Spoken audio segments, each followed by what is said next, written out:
السلام علیکم ورحمۃ اللہ وبرکاتہ۔ نماز حاجت کا مکمل طریقہ۔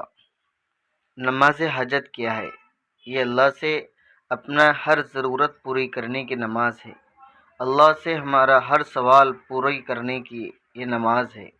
اس لیے اگر کوئی ضرورت ہمیں پیش آ جائے، کوئی مشکل وقت آ جائے تو ہم اس نماز کو ضرور پڑھیں اور اللہ سے ضرور دعا مانگیں۔ تو اس کا طریقہ کیا ہے؟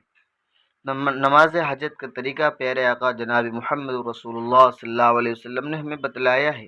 حدیث عبداللہ ابن ابی اوفیٰ رضی اللہ عنہ فرماتے ہیں، جناب رسول اللہ صلی اللہ علیہ وسلم نے ارشاد فرمایا، من كانت له الى الله حاجة او الى احد من بني آدم فليتوضأ وليحسن الوضوء وليصلي ركعتين ثم يثني على الله وليصلي على النبي صلی اللہ علیہ وسلم۔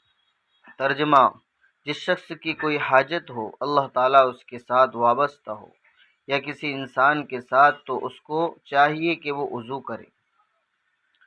سب سے پہلے کام وضو کرے اور وضو بھی اچھی طرح کرے۔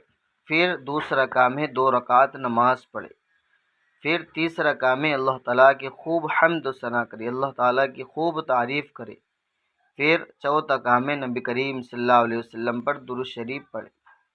پھر 5واں کام ہے یہ تمام چیزیں کر کے پھر دعا مانگے اللہ سے۔ ابن ماجہ شریف کے اندر ہے کہ جو شخص دنیا و آخرت کی جس ضرورت کا چاہے سوال کرے وہ پوری ہوں گی انشاءاللہ۔